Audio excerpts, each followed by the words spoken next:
So it's that time of the year again where I review my additions to my record collection. I started doing these videos 2 years ago, thus this marks 2.5 years since I started record collecting. I've now amassed over 130 records. So let's get right into the records. We'll start with 7 inches, and I've only made 3 new acquisitions, but all in one sort of purchase, because they are these 3 Frank Ocean 7 inches, pretty much the only physical releases of music that he's made since the Blonde Endless era, and those records go for $200-300 US, which is something quite ridiculous. And as a massive fan of his, and as someone who didn't want to spend that much to own a record of his, when the opportunity to buy the singles came up, I leapt at the opportunity despite the cost of everything.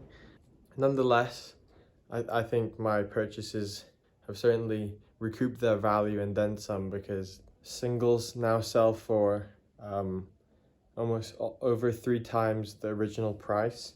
And whilst it might seem like I'm keeping the 7 inches sealed for value purposes, I'm actually waiting to listen to them with a friend of mine who's also a big Frank Ocean fan, and I don't feel like it's right to open it before that, and it doesn't hurt that the value of it is preserved as I keep it sealed.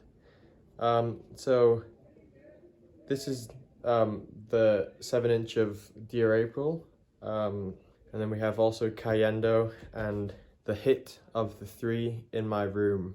Next, and this is an artist that actually only started getting into in the summer of 2020, upon her release of her 2020 album Fetch the Bolt Cutters, which I immediately loved, and this spurred me on to check out the rest of her discography, and all of which I also really loved. And I pretty much define the summer of 2020, at least through my music enjoyment, as the summer of Fiona Apple. And as such, I do have all her 4 vinyl records out of her 5 albums in my collection.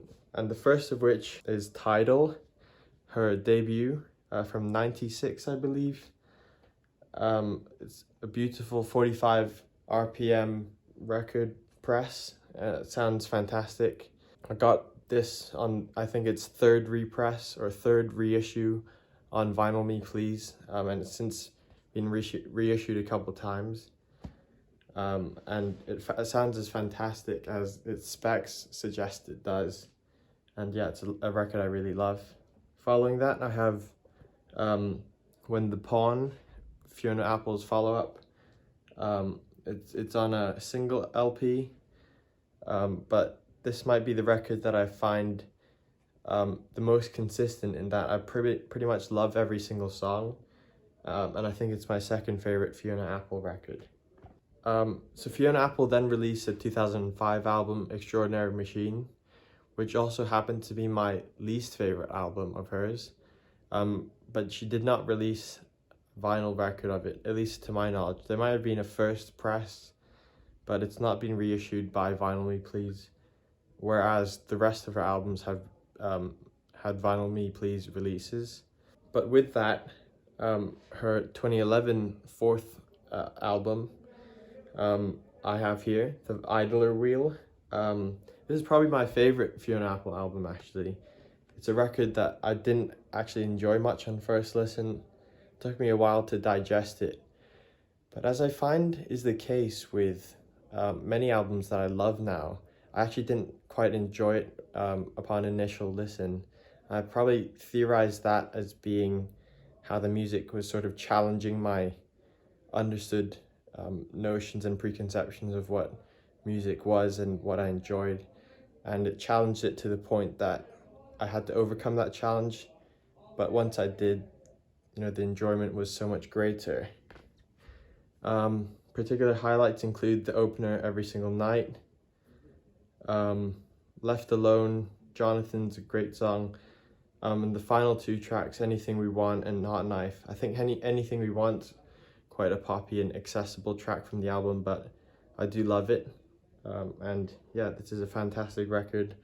Single LP released by Valentine, please. And then this brings me to her 2020 album, Fetch the Bolt Cutters, which is what got this whole Fiona Apple train started. It's a double LP on purple vinyl, and it's a Vinyl Me Please exclusive, and it sounds brilliant, as you'd expect from a double LP album, and something that this album that I loved upon first listen and still really enjoy to this day. Following that, I have a bit of an oddball in my collection. It's Mr. Misunderstood by Eric Church. So this is a country album with notes of soul and all the other, central USA genres. So it's fair to say it's a country album with stylistic influences from many other places. Eric Church name drops Jeff Tweedy, which just shows to me how diverse his tastes are.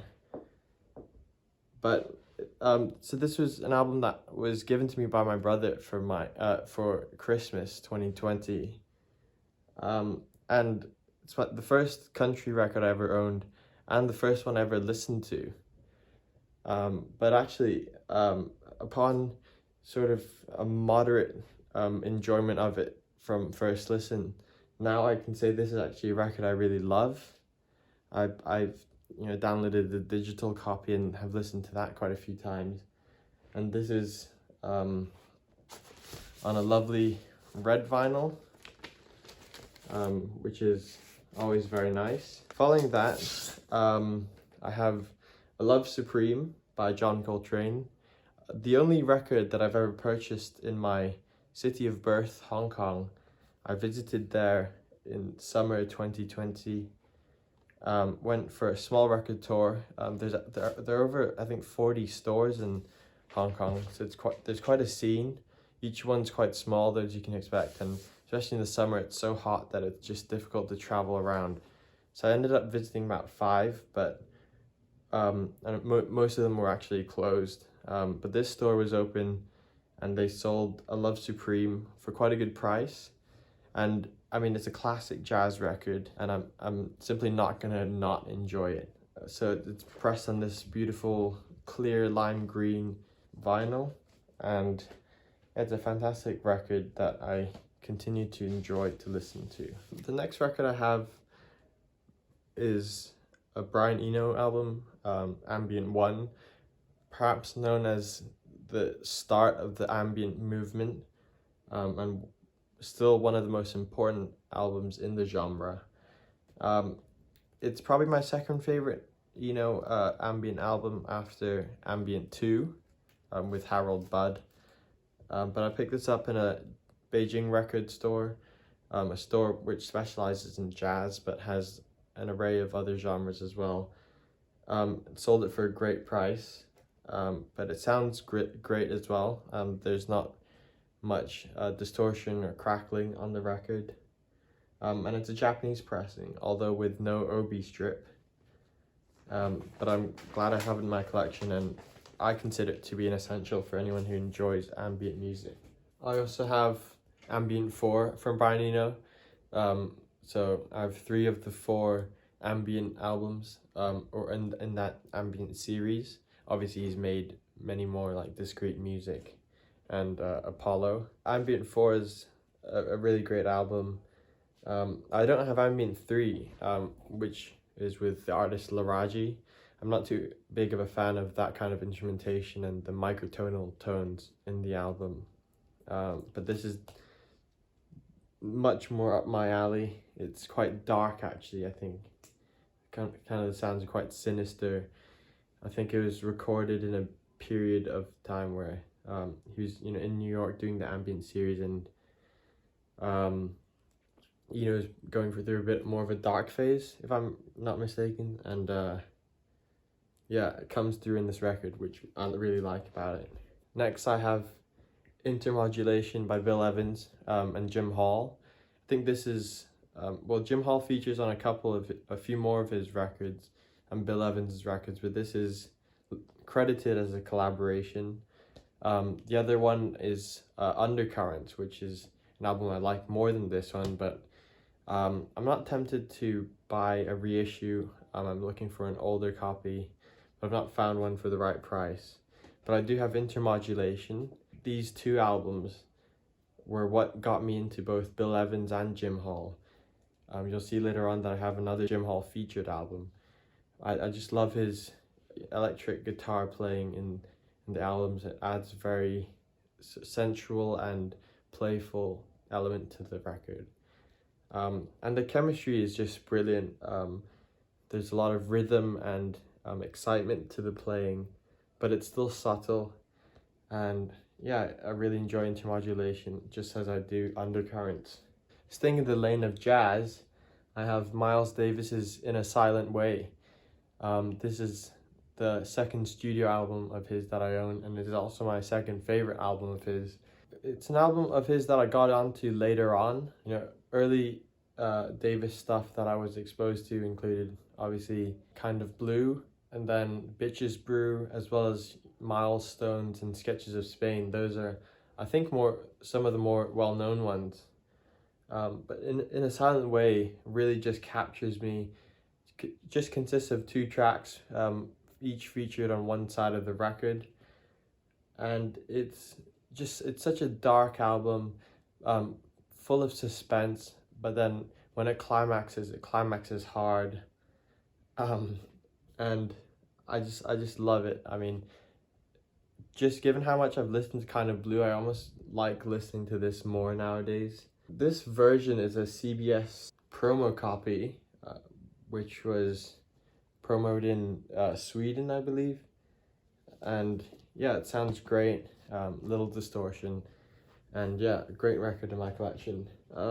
Next, leaving the jazz genre, I have Waiting for the Sun by The Doors, which means I only have, I believe, Morrison Hotel and Strange Jays left out of their 6 Jim Morrison era Doors albums. Yeah, this is a great album with songs like Spanish Caravan, Unknown Soldier, Wintertime Love, Yes, the River Knows, all fantastic songs. And just collecting wise, The Doors are quite a good band to, you know, collect the whole discography of, just because you can find secondhand old presses of their albums very cheaply. They're a band that my dad got me into, and yeah, this just reminds me of sort of stuff he'd listen to, and don't get me wrong, I enjoy this very much as well myself. Following on, I have a record that I ordered prior to my last update video, but it only came a few months later. Actually, it came kind of out of the blue because it took quite a few months to send over, and actually I had essentially cancelled my order a few months in because I had not received the record from the seller. But then I did find this record, and I repaid the seller, and I'm just really glad that I received it. Fleet Foxes' self-titled debut album is probably my favorite of their 4 studio albums. I mean, this press, like all vinyl presses, I believe, features both the self-titled album as well as their Sun Giants EP. And yeah, both releases are some of the most iconic and best examples of indie folk, especially indie folk of the late 2000s. And yeah, I just love this record. I sing along to it whenever it's on, and it's just a very good record to own.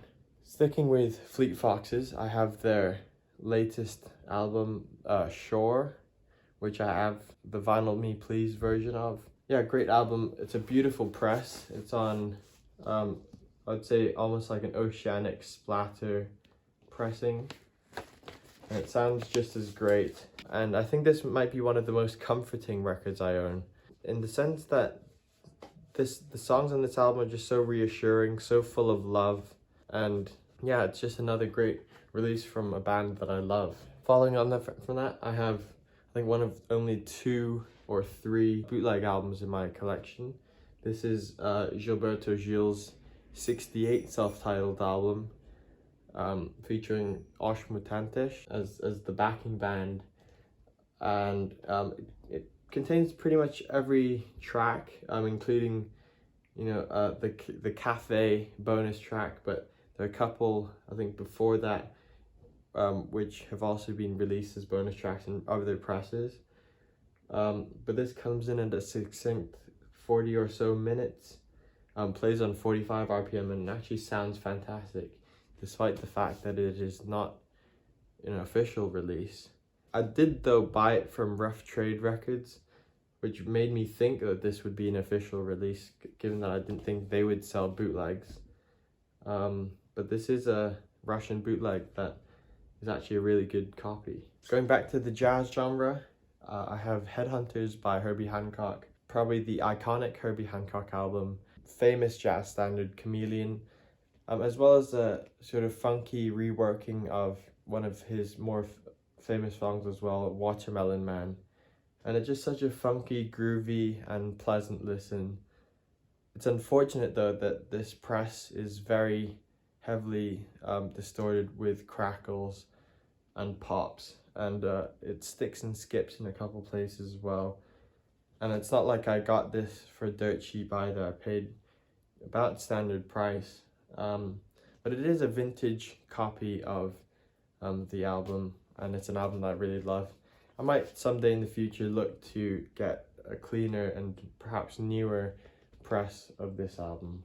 Next, I have Songs and Instrumentals by Adrianne Lenker. I believe her second album, from second solo release, but she's obviously the lead singer of the band Big Thief. Yeah, I love this record. I didn't quite love her debut Hibiscus, but the songwriting on this album, particularly in the songs album, the delivery of the lyrics just really adds to the atmosphere, in addition to the brilliant acoustic instrumentation that is featured on it. And the second disc is dedicated to her album Instrumentals. Is an instrumental album, I would say, you know, a mixture of field recordings, ambient music, and almost, you know, primitive guitar, in the vein of John Fahey or Jim O'Rourke. It's probably my only record where the record cover is punctured. So you have these punctures indicating, I guess, different dials on what I believe is an amplifier or a synthesizer. But yeah, this is a classic underground hip-hop album. It's also one of my favorites, and this pressing just really brings the album to life. It sounds fantastic, and I paid a hefty 35 quid for it, but I'm glad that I did pick it up, because now it goes for, you know, $130 plus, or whatever you convert that into in pounds. And I mean, I clearly am not collecting this for value, because I've taken it out, I've put my own inner sleeves on it, and I've played it a few times. But it is just reassuring to know that your collection is gaining in value, and that you're not sort of just throwing money in a well. Following on from that, I have the most iconic shoegaze album, My Bloody Valentine's Loveless. And I have it on tip-on jacket, but on a single LP with standard black pressing, but this is the deluxe edition, so the vinyl was pressed from, I think, an analog master copy, and it sounds fantastic. I mean, it's hard to judge how good a shoegaze album should sound, because it's almost intentionally made to be lo-fi, muddy, and cacophonous, but this pressing sounds fantastic. It really, especially when you dial up to 10, you just get enveloped in a wave of sound that is extremely satisfying and almost emotional. I knew that when they partnered with Domino to release this album along with the rest of their discography, I needed to get it, especially with how expensive other presses have been.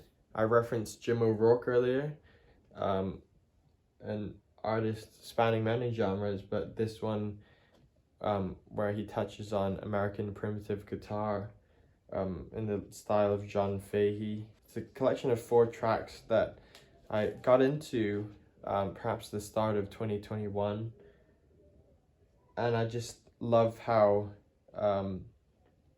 almost hypnotic the guitar is, and how with only simple instrumentation it still builds emotion, tension, and release, and it just sounds so brilliant. I love it. It's one of those that I can easily put on while studying, which is not to take away from its value and its majesty, because it is a great album. Next, I have one of my favorite hip-hop albums, Outkast, Stankonia, which I bought from Vinyl Me Please. This is a Vinyl Me Please pressing on gray marble.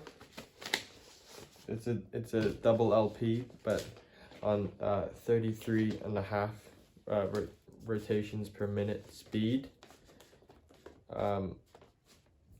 33 1/3, sorry. And I mean, it's such a fun, funky, and wacky album that just really comes to life on vinyl. Also from Vinyl Me Please, I have Person Pitch by Panda Bear. This is a double disc 45 RPM pressing, and it's on a lovely white pressing. Next, I have an album that I acquired before, but I believe I failed to mention in my previous update video. So this is Pixies' Doolittle. Pixies, this is probably Pixies' best album, and it's such a fun record. I think it's an album that introduced high-low dynamics of, you know, extremely loud choruses, but quiet and suspenseful verses in between. And I love almost every song of this record. It's got a great pop appeal. I mean, it sounds very much feature major notes, which gives it a poppy sound. Yet its lyricism is so dark. The subject matter, you know, talking about mutilation, you know, gouging, but it's a great record that I love from the 80s. I have Quasimoto's The Unseen. So Quasimoto features rapper Lord Quas and producer Madlib, which is just Madlib, and I have it on double vinyl, but not in a gatefold. And this is just a great record, fantastic. It really highlights the strengths of Madlib's production with how wild and diverse the sampling is, and just how wacky and stoner vibes this album is, which I really love. Next, I have my newest acquisition, Rolling Blackouts Coastal Fever, their debut album, Hope Downs. I mean, I think they have 3 albums / EPs, which are all about 30 minutes, 25 to 30 minutes long, one of which they call an album, and 2 which are EPs.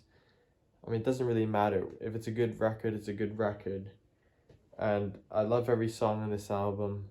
It's just so fun. It's so tongue-in-cheek. It's so upbeat. And I purchased it just for the start of summer because I know I'm going to be playing it a lot. It gives off summer vibes. And finally, I have Billy Taylor's Impromptu. And I referenced a Beijing record store earlier, and I bought this record from that same store. It's a Japanese pressing of the album, Billy Taylor is a lesser known jazz musician who also became a jazz academic. It's a Japanese pressing, so we see the obi strip here. And the reason why I decided to listen to it and purchase it on the first time I saw the album was because I saw it featured Jim Hall, and I particularly like in songs like at La Carousel, you really see James Hall's guitar playing just bring new life into the album, and it's a very pleasant hard bop album. Just adds a bit more diversity to my collection. So all in all, I counted 3 7-inches and 25 new records. Well, 24 if you exclude Pixies' Doolittle. And I mean, if you take my entire record collection of about 130 albums and divide it by 2.5 years, which is the length of time I've been collecting, you can clearly see that I've bought a few less records this year, and I've just been a bit more restrained in my purchasing.